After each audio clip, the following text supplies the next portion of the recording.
ሰላም ጤና ይስጥልን የተወደዳችሁ የብሩክ ሚዲያ ተከታታዮች የሐምሌ 23 2018 ምሽት ዜናዎቻችን ይዘን ቀርበናል። አብራችሁን ቆዩ። በትግራይ ክልል አዲስ ግጭት ተከሰተ። በጃፓን ጠንካራ የርዕደ መሬት አደጋ ደረሰ። አሜሪካ በኤርትራ ላይ ወሰነች። በካይሮ አንድ ኢትዮጵያዊ ወጣት ተገደለ። አሜሪካና በኢራን መካከል ያለው ውጥረት ተባብሶ ቀጠለ። አድማጭ ተመልካቾቻችን አብራችሁን ከቆያችሁ እነዚህን ዜናዎች በዝርዝር እናሰማለን።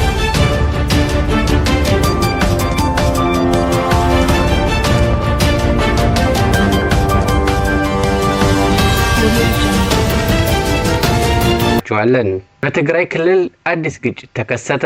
ፕሪቶሪያው የሰላም ስምምነት መሰረት አስበቀስ ወደ መደበኛ መስመር ይመለሳል ተብሎ ይጠበቅ የነበረው የትግራይ ክልል ሁኔታ አሁን ላይ አዳዲስ ፈተናዎች ገጥመውታል። የተወሰኑ ታጣቂዎችና የሰራዊቱ አባላት ከነበረበት ይዞታ ነቅለው መውጣታቸውና የኃይል ሚዛኑ መለወጥ በአካባቢው ነዋሪዎች ላይ ከፍተኛ ስጋትን ፈጥሯል። የእንቅስቃሴ የፕሪቶሪያውን ስምምነት ሙሉ በሙሉ በተገቢው መንገድ የመተግበር ሂደት ላይ ያሉ መጓተትና የፖለቲካ ልዩነቶች ዋነኛ ምክንያት ናቸው ተብሏል። በክልል ውስጥ ባሉ የተለያዩ ፖለቲካና ወታደራዊ ክንፎች መካከል የሚታዩ የውስጥ ውጥረቶች ሁኔታውን የበለጠ ውስብስብ አድርገውታል። የሰብአዊ እርዳታ አቅርቦትን መስተጓጎልና የዜጎችን ደህንነት አሁንም አሳሳቢ ደረጃ ላይ መሆኑ የቀጠናው ውስብስብ ችግሮችን ይበልጥ ተባብሰው እንዲቀጥሉ አድርጎታል።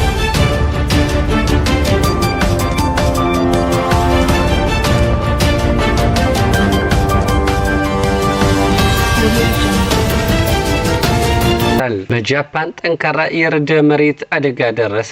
ጃፓንና የመሬት መንቀጥቀጥ ያላቸው ቁርኝነት ረጅም ታሪክ ያለውና በጂኦሎጂካል አቀማመጧም የተወሰነ ነው። ጃፓን የምትገኘው በፓሲፊክ ውቅያኖስ ዙሪያ በሚገኘው የእሳት ቀለበት ወይም ሪንግ ፎርስ ተብሎ በሚጠራው መስመር ላይ ሲሆን በዓለም ላይ ካሉ የመሬት መንቀጥቀጦች 90% ያህሉ እንዲሁም ትልልቅ የመሬት መንቀጥቀጦች ደግሞ 80% ያህሉን የሚከሰተው በዚሁ መስመር ላይ ነው።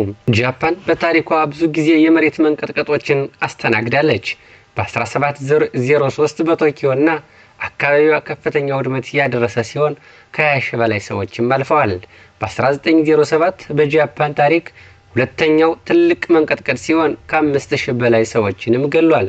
በ1923 ደግሞ ቶኪዮና ዮኮሃማን ሙሉ በሙሉ ያደቀቀ አደጋ ነበረ።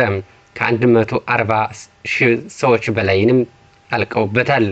አብዛኛው ሰዎች ያለቁት በመንቀጥቀጡ ምክንያት በተነሳው የመንደር እሳትና ሱናሚ ነበረ።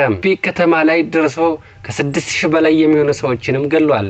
ይህ አደጋ ጃፓን የህንፃ ግንባታ ህጎቿን እንደገና የድንገተኛ አደጋ ዝግጅቷንም ሙሉ በሙሉ እንድትከልስ አድርጓታል። በ2011 ደግሞ በጃፓን ታሪክ ትልቁ በዓለም አቀፍ ደረጃ ደግሞ አራተኛው የመሬት መንቀጥቀጥ ሲከሰት ከ18000 በላይ ሰዎችንም ህይወት ቀጥፏል። በትላንትናው ዕለት ደግሞ በኩማምቶ ግዛት ደቡባዊ ክፍል በደረሰ ኃይለኛ ርዕደ መሬት ህንፃዎች በመደርመሳቸው የሀገሪቱ የመከላከያ ሰራዊትና የአደጋ ጊዜ ሰራተኞች የመታደግ ስራ እያካሄዱ ይገኛሉ። በዋና ዋና የኢንዱስትሪና የቴክኖሎጂ አካባቢዎች ላይም የሚደርሱ አደጋዎች በዓለም አቀፉ የኤሌክትሮኒክስና አውቶሞቲቭ አቅርቦት ሰንሰለት ላይ የሚፈጥሩት ጫና ከፍተኛ ነው።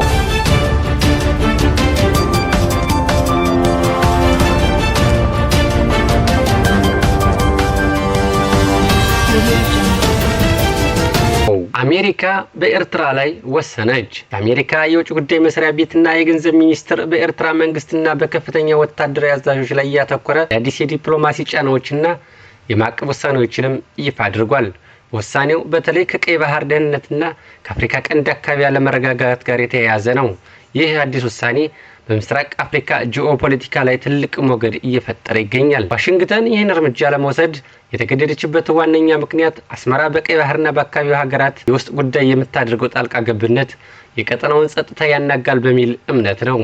በኤርትራ ላይ የሚጣሉ የኢኮኖሚያዊና ዲፕሎማሲያዊ ማዕቀቦችን መንግስት ከፍ ያለ ጫናና ውስጥ የሚከድ ሲሆን በሌላ በኩል ደግሞ አስመራ ከቻይናና ሩሲያ ጋር ያላትን ወታደራዊና ኢኮኖሚያዊ ወዳጅነት አጠናክራ እንደምትቀጥል ያፋጥነዋል። ይህም አሜሪካ በቀይ ባህር አካባቢ ያላትን የበላይነት ለማስጠበቅ ታደርገውን ጥረት የበለጠ ውጥረት ውስጥ እንደሚከተው እየተነገረ ነው።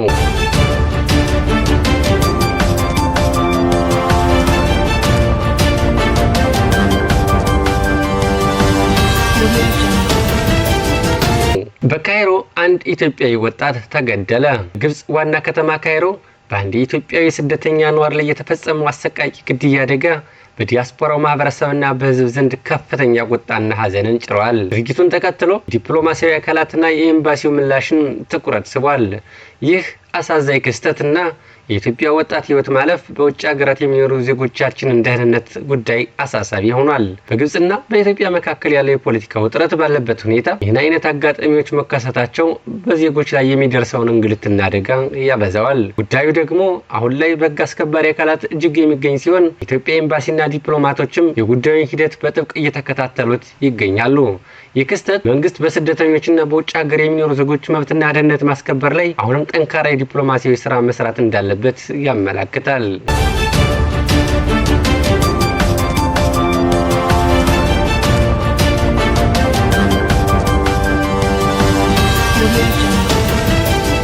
በአሜሪካና በኢራን መካከል ያለው ውጥረት ተባብሶ ቀጠለ። በአሜሪካና በኢራን መካከል ያለው የፖለቲካና የወታደራዊ ውጥረት አዲስ ምዕራፍ ውስጥ ገብቷል።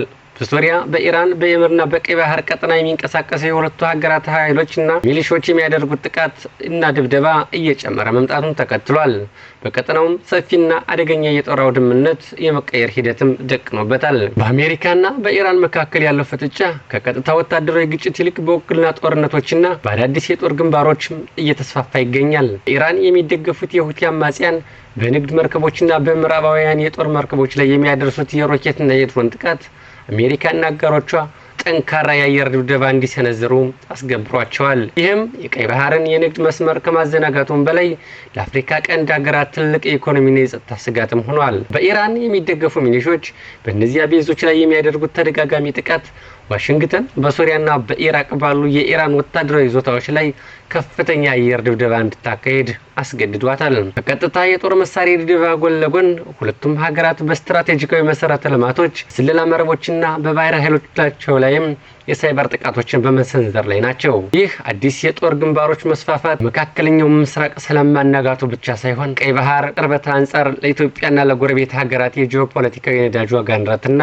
ዮርዳኖስና በዙሪያ ባሉ የአሜሪካ ኃይሎች ይዞታዎች ላይ ያካሄደችው ጥቃት እንዲሁም የዮርዳኖስ በጥቃቱ መሃል መገኘት በመካከለኛው ምስራቅ ያለውን የታጠቀ ግጭት አዲስ ምዕራፍ ላይ አድርሶታልም ተብሏል። አድማጭ ተመልካቾቻችን ለዛሬ ያዘጋጀንላችሁ ዜናዎች እነዚህ ነበሩ። ሰላም፣ ፍቅር፣ አንድነት ለሀገራችን ይሁን።